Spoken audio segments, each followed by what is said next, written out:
Cottagecore and fairycore really has been all the rage for these last few years, but if you know anything about me, my mom and I always built fairy houses together when we were on vacation, so this has actually been something I have loved for a very long time. So today we are going to reimagine probably a lot of pieces you already have and create kind of a maximalist, over-the-top, early fall fairy village scene on top of my kitchen cabinet. So if that interests you, I invite you to join me.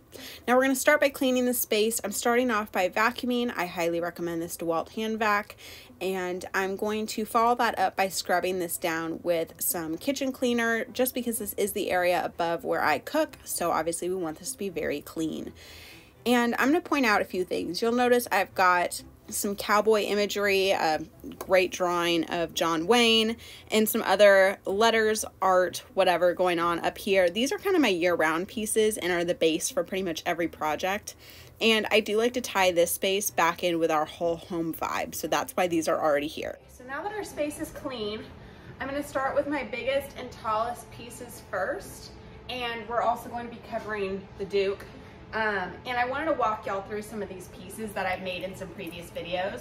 So instead of getting the giant fall floral stems, which you absolutely could, I had some Dollar Tree garland and I had these green wispy spring stems, and I thought to myself, you know what, considering these are up high and not down low or up close, I wanted to see if I could make these look like some fall stems, especially because during the fall leaves start to fall and the stem isn't completely full. So that's what I did for these.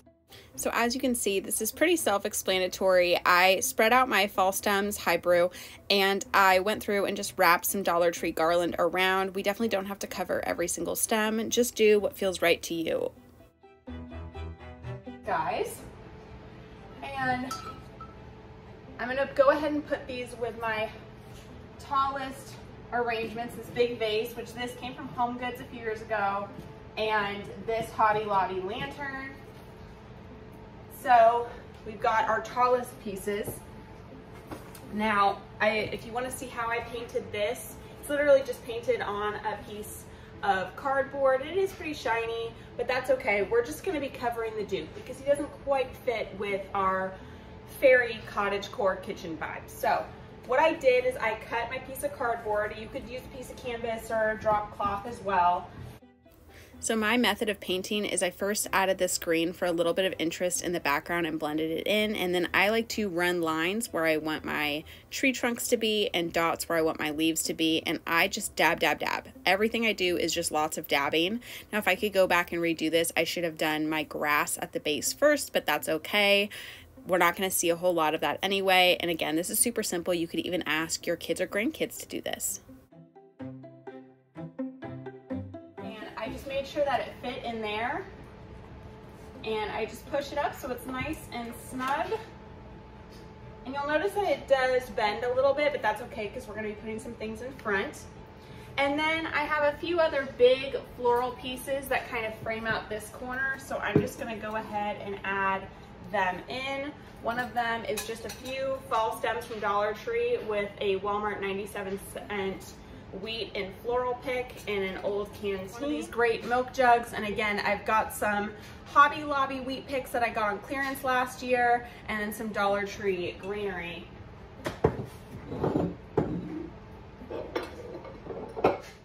Something I like to do at the beginning of every season is prep all of my florals by spreading them out so we get the most bang for our buck. And then I like to grab all of my containers and assemble as many of my florals as possible and then just pop them in the spaces that they feel the most right in.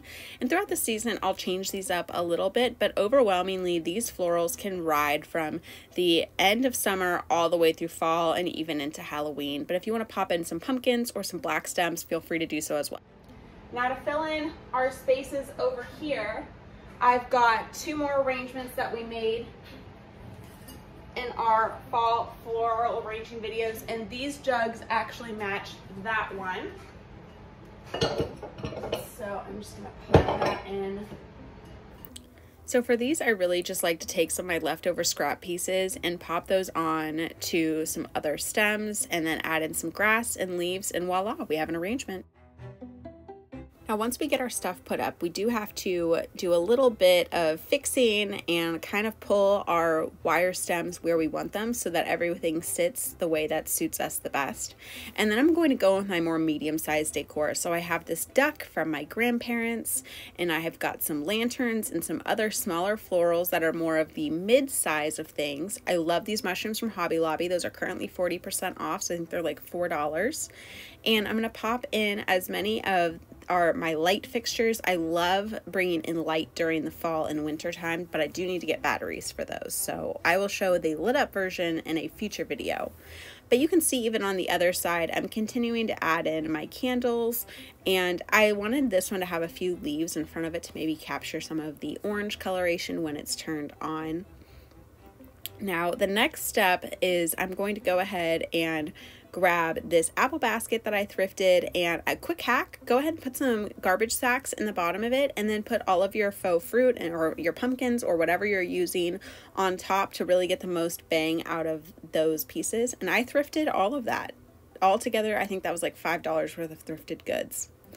Now, the next piece, I went ahead and got the spring fairy houses at Dollar Tree, and earlier this summer I sat down and I painted most of the green tops for more fall colors. I wanted a little bit of green to show through, but as you can see, I just went ahead and added a few little accents here and there on a few different styles.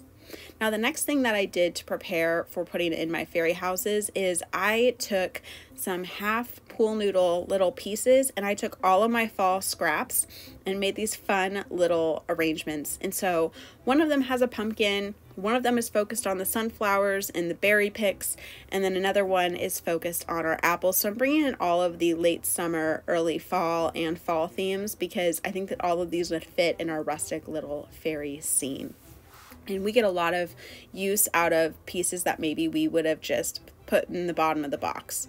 Now on this edge, I'm adding my remaining decor, and I'm going to start running fairy lights throughout. So once we're into the darker months, all of our lights are there that we can add some batteries in and easily turn them on and enjoy our whimsical little fairy village. Now this part starts to go really quick because we're actually just adding in our pre-made pieces and arranging where our lights are going to go. But you can see in this corner how it's really changed the dynamic from feeling so open space and separated to being all together. Now, maximalist decorating isn't for everyone. I'm sure this would be a lot of clutter to some people, but I absolutely love it. I think it's so whimsical and cute, and I spend a lot of time in my kitchen. I can't help but just continue to look up and love seeing all of these fun late summer, early fall, harvest themed accents that reflect my personality, my home, the environment around us, with just a little bit of imagination and whimsy.